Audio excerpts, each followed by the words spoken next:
네, 오늘 월가 현지에서는 어떤 인터뷰들, 어떤 말말말이 오고 갔는지 월가 인터뷰 시간으로 알아보도록 하겠습니다. 네, 월가 인터뷰 시간의 마스코트 김희욱 소장과 인사드릴게요. 어서 오십시오. 안녕하세요. 네, 마스코트라고 또 네네. 평가를 해주셨는데 마음에 드십니까? 네, 마음에 딱 들었고요. 오늘 금요일이니까 금요일 기분 살려가지고 마무리를 잘 해보도록 하죠. 시작부터 좋아야 마무리가 좋겠죠? 자, 첫 번째 코멘트부터 바로 이어서 보도록 하겠습니다. 예, 첫 번째 인터뷰입니다.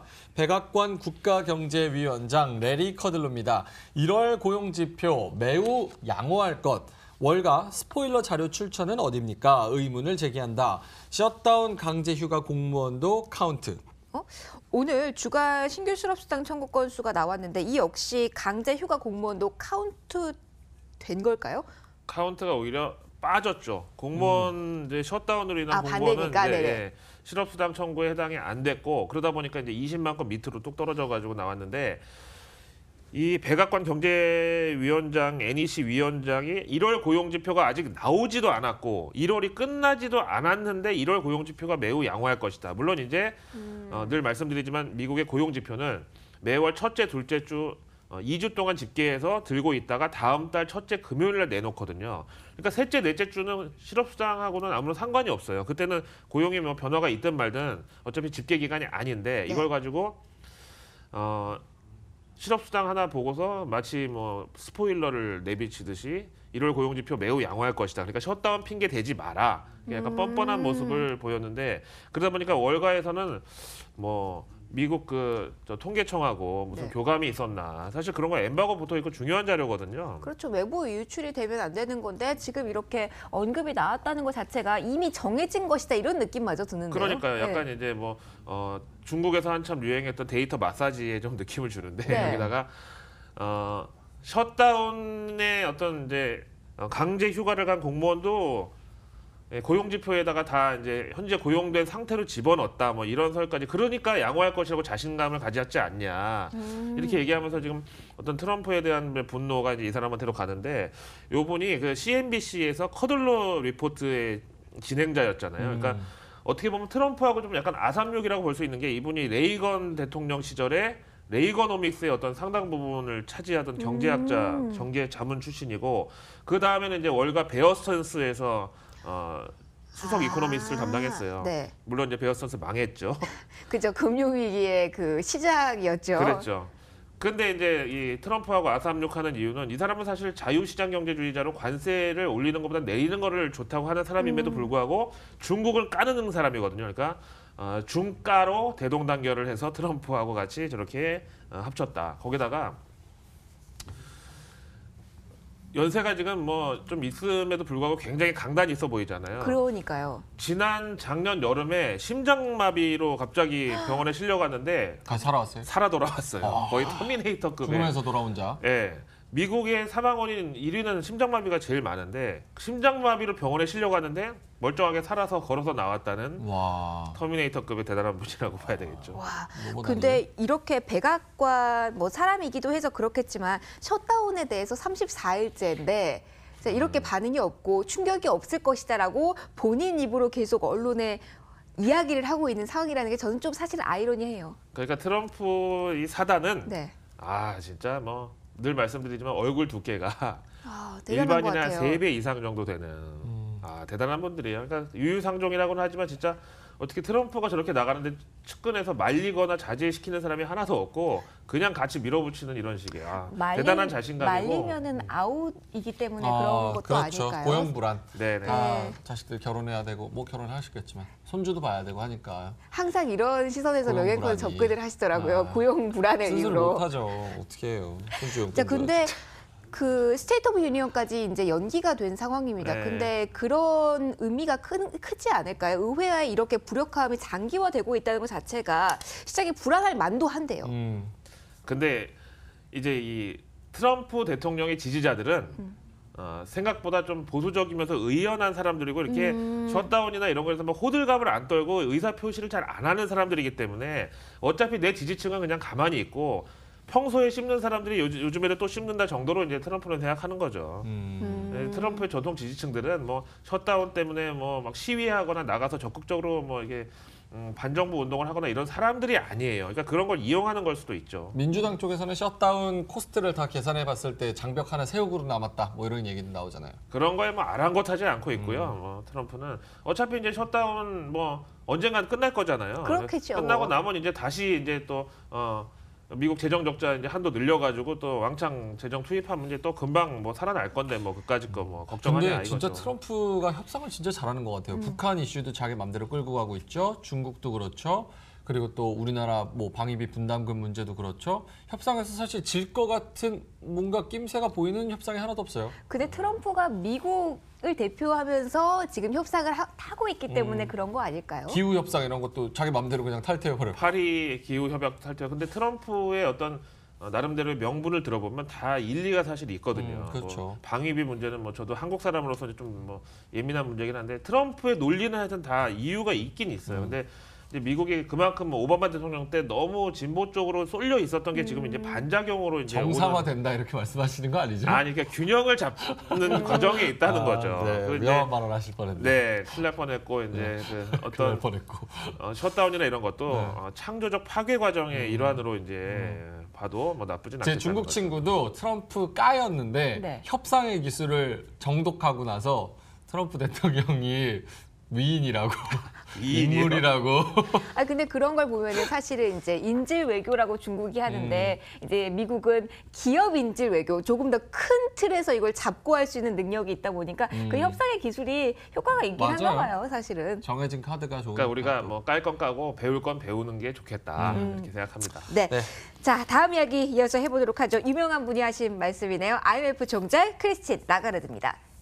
자, 각국의 중앙은행 의존 줄여야 경쟁력이 높아진다. 중국 정부 관치금융 혜택 면에서 다행. 경제 둔화 가속화 시 레알 리스크다.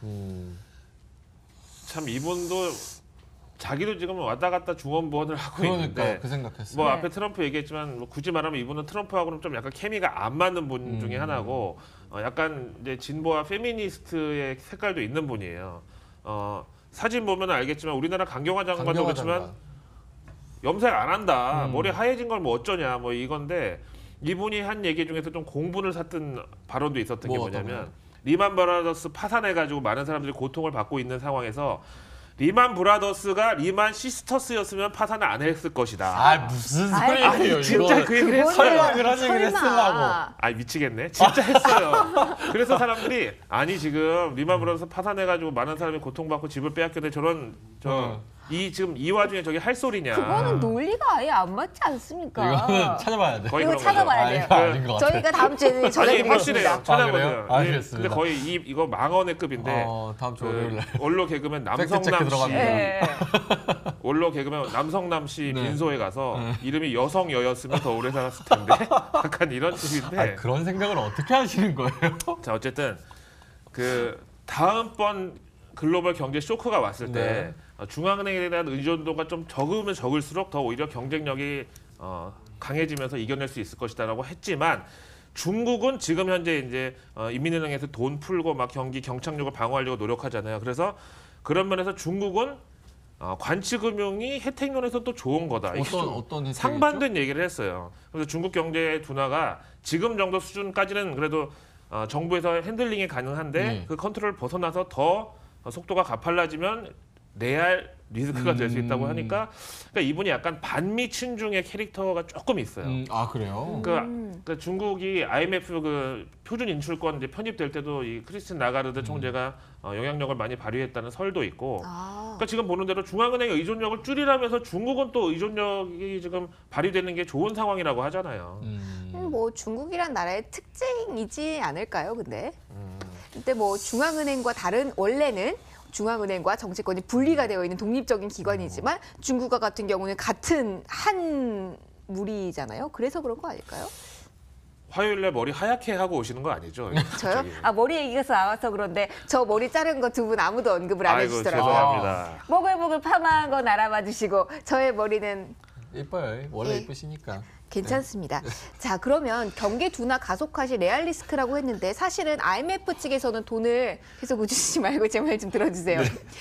돈을 빌려주는 기관이다 보니까 경기가 둔화되는 게 사실은 IMF 입장에서는 나쁜 건 아니다 이렇게 볼 수도 있지 않을까요? IMF 뭐 네. 국제 공인 대부업체 입장에서는 네. 어디 뭐 안 좋아져야지 자기네들 차관 갖다 쓰는 거니까 뭐 나쁠 건 없는데 어쨌든 그러니까 이분은 자기가 IMF 총재라는 거를 잠깐 잊을 때도 있고 약간 갈짓자 발언을 하는 분 중에 한 분이에요. 어쨌든 이분이 얘기한 거는 뭐 이 세 줄 중에서 하나 정도는 우리가 진지하게 봐야 될 게 중국 경제 둔화가 여기서 더 가속화되면 그건 그때는 위험하다. 요거 한마디만은 우리가 챙길 게 있다. 예. 여기서만 좀 포인트를 저희가 네. 잡아보도록 자, 하죠. 세 번째 인터뷰 가보도록 하겠습니다. 네. 오늘 거물들이 많네요. 네덜란드 총리 마크 류터입니다. 이분도 트럼프 빠네요. 트럼프 개혁에 동의 필요한 사람이다. WTO 등 무역 질서 재편할 시기고 트럼프 재선 가능할 것이다. 나도 지지한다. 아니 상대방 다른 나라 총리가 무슨 이게 다보스 다른 포럼에서 나라 나온 건가요? 지금 대통령을 다보스 포럼 지지한다고. 중이기 때문에 네. 이제 각국 정상들이 한 마디씩 하는데 네. 그 명예컵께서 이제 트럼프 빠인가 보다 했는데 이분 사실 트럼프의 까였어요 원래. 역시 협상의 기술을 읽고. 네, 그리고 또 감화가 됐는지 네. 뭐 하여튼 근데 이분이 이제 그 사진도 저런 걸 제가 업어왔는데 그 트럼프하고 엄지척. 작년 7월 초에 이제 기자회견을 하는데 네. 뭐 이제 무역 질서에 대해서 사실 네덜란드가 세계 5위 수출 국가거든요. 그러니까 이제 트럼프가 이제 관세 같은 거 얘기하면서 네덜란드도 말이야 유럽 연합 뒤에 숨어가지고 공짜로 수출하고 말이야 수입은 별로 안 한다고 이제 이런 얘기를 하다가 이제 트럼프가 기자회견에서 무역 질서를 어떻게 바꿔야 되는지 얘기를 하니까 갑자기 외교적 결례라고 그때 난리 났었는데 기자회견하는 트럼프 말을 끊고 벌떡 일어나가지고 뭐 나갔어요. 이거 아니다 이렇게 해서 이제 그때 화제가 됐었는데 갑자기 뭐 어떤 계기가 있었던 건가요? 모르겠어요. 그 사이에 트럼프가 어떻게 구워 삶았는지 뭐 동의해주고 네덜란드 좀 빼줘 이런 거 아니었을까요? 그랬는지 하여튼 이분도 트럼프하고 또 좀 약간 교집합은 있는 게 원래 기업인 출신이에요. 그렇더라고요. 유니레버의 상무까지 하다가 이제 정치권으로 들어온 사람이고 어쨌든 트럼프가 뭐 그새 회유를 했는지 아니면 자기도 지난번에 그런 게 미안했는지 갑자기 트럼프의 어떤 개혁 의지에 동의하고 기존의 WTO나 뭐 이런 그 무역 질서는 조금 재편돼야 될 시기다. 소지가 있다. 저는 그래서 이거를 혹시 이제 당시에는 영향력이 없었던 중국이 최근에 이제 수출 비중이 커지면서 중국을 조금 규제하는 쪽으로 가야 된다는 점에 좀 둘이 역점을 맞춘 게 아닌가 생각이 들고 그다음에 트럼프 재선 가능할 것이다. 나도 지지한다. 이거는 좀 황당해요. 이거 좀 내년이죠? 내년인데 좀 아니, 이런 거 본인은 위험하지 않아요? 투표권도 없는 사람이 뭘 나도 지지를 그러니까 이제 옛날에 그 흑인 노예 있을 시절에 명민준 앵커하고 나같이 이제 한 명은 잭이고 한 명은 조인데 투표권도 없는 흑인 둘이서 저 링컨 말이야 수염이 좀 지저분해 보이지 않아? 좀 유권자들이 안 좋아할 것 같아. 아니 근데 네. 저렇게 공개적으로 한다는 것 자체가 위험하지 않나요? 사실은 일본의 아베와 같은 경우도 사실은 클린턴을 지지를 힐러리를 지지를 했다가 이게 트럼프가 당선이 되면서 지금 힘든 한 그렇죠. 해를 계속 보내고 있는 힘들죠. 상황인데 이 정치권이라는 것이 정말 트럼프가 아베 엄청 싫어한대요. 예, 이 눈앞에 있을 일도 예측을 못하는 상황인데 이렇게 공개적으로 한다는 거는 네덜란드 입장에선 좀 불안감을 가질 수 있는 요소 아닐까요? 근데 이제 저분도 이제 전에 트럼프하고 싸웠던 이제 경력이 있기 때문에 이러다가 이제 또 지지를 했었는데 지금은 아니라고 언제든지 또 뒤집을 수가 있고 뭐 기업인 출신들이 다 그렇겠지만 뭐 이기는 편이 내 편이다 뭐 이런 거 아니겠어요? 원래 어디 출신인지 이 성향을 이해하는 것도 되게 중요할 것 같네요. 그렇죠. 자, 기업 얘기 이어서 하나 더 해보겠습니다. 예. 여러분들 다 아시는 페이스북 관한 이야기인데요. 플레인 사이트의 아론 그린스펀입니다. 페이스북 가입자 50% 가짜 보고서, 저커버그 투자자 가입자 소개와 20억 가입자 노출 광고 좋아요를 조작했다. 오늘 페이스북 주가가요. 네. 개장 초에 3%가량 급락했다가 어쨌든 마감에는 1% 플러스로 이제 상승 반전을 하긴 했는데 해프닝이 하나 있었어요. 요 사진에 보시는 요 분이 그 아론 그린스펀이라는 분인데 저커버그랑 하버드 동문이고 페이스북의 아이디어가 원래 내 거였다. 이렇게 주장을 하는 사람이에요. 그러니까 사람들이 진짜 그러면 소송을 한번 해봐라. 그랬더니 알았어. 내가 고소비 먹일 거야 그랬는데 막상 소송은 또 안 해가지고 에이 저 막 좀 빈축을 샀는데 이 사람이 이번에 이제 작심하고 보고서를 냈는데 페이스북 가입자 중에서 50%는 다 페이크다. 그러니까 저도 그런 게 저도 옛날에 페이스북 초창기에 열심히 하다가 지금 이제 비활성화를 해놨는데 가끔 들어가서 보면은 알 수도 있는 친구에 뜨는 사람이 뭐 내가 저 뭐 아랍권 사람을 알 리도 없고 뭐 그다음에 또 한국 사람 중에 좀 예쁘장한 분이 있어서 들어가 보면 오빠 나랑 데이트할래요? 뭐 이런 거. 거의 10명의 친구 추천 중에 8명이 그런 사람이에요. 그러니까 과거에 그 기록일에 있어서 그런 건 아닐까요? 전과자 그럴 친구 가능성이 없죠. 전자발찌를 제가 이 자리에서 공개해야 그만 좀 되니까. 들어가세요. 그만 좀. 근데 제가 네. 보고서를 보니까 네. 그러니까 페이스북 가입자가 2012년부터 뭐 가짜인 어카운트들이 많았는데 네. 저커버그가 이 페이스북에서 레베뉴 때문에 매출 때문에 이거를 그냥 허용하고 냅뒀다. 이게 지금 골자인 것 같더라고요. 그러니까 페이스북이 가짜 가입자가 있는 걸 알지만 그걸 컨트롤 안 하고 냅뒀다. 이게 골자인 것 같더라고요. 그러니까 이제 인터넷 기업이 이제 다 그런 게 있는데 솔직히 인터넷 기업은 어떤 좀 그런 방문자나 이런 가입자 인플레이션을 어느 정도 좀 페이크로 감안을 하고 봐야 되는데 50%라는 건 솔직히 충격적인 수치라고 봐요. 보고서에서는 50% 이상. 그렇죠. 그러니까 이라고 우리 그랬어요. 지금 동시간대 경제방송 시청률 1위를 달리고 있는 글로벌 랩을 봤을 때 시청률이 사실 뭐 광고 단가 이런 걸 정해주고 저 페이스북 같은 인터넷 기업들은 트래픽이나 그렇죠. 가입자 그게 수가 이제 중요하죠. 기준이 되는데 절반이 가짜였고 음. 거기 노출되는 광고 익스포저나 좋아요 클릭도 다 조작이라고 하면은 이거는 심각한 거죠. 예. 어쨌든 요거 지켜봐야 되겠어요. 왜냐면 지난 대선에도 미국 대선에도 영향력을 미쳤다고 하고 뭐 얻어맞았죠. 이제 페이스북이 영향력이 커지면서 그만큼 사회적 책임과 어떤 그렇죠. 감시 감독 체계에 대한 어떤 노출도 우리가 이건 디지털 지켜봐야죠. 시대에서 어쩔 수 없이 겪어야 하는 또 일인 것 같아요. 예. 그럴 수도 하나, 있죠. 하나 더 볼까요? 예. 마지막 우리 한국은행 관련된 얘기를 BOK. 네. 볼까요? 마지막 제가 한번 볼까? 읽을까요? 예. 스코티아 뱅크의 투울리 맥컬리입니다. BOK 한국은행이죠. 장기 관망세가 예상된다. 금리 인하도 인상도 쉽지 않을 것이다. 단 미국의 추가 금리 인상 위협 무시 못해. 우리 지금 1.75고 미국이 이제 2.5인데 사실은 1% 이상 벌어지면 위험하다는 거는 좀 우리가 감안해야 되겠고 약간 동구권 러시아 여성 같은 외모긴 한데 예. 제가 그 대학교 때 뉴욕에서 약간 썸을 탔던 여학생하고 닮았어요. 근데 잘 아시겠지만 뉴욕 센 영어는 분이랑, 예.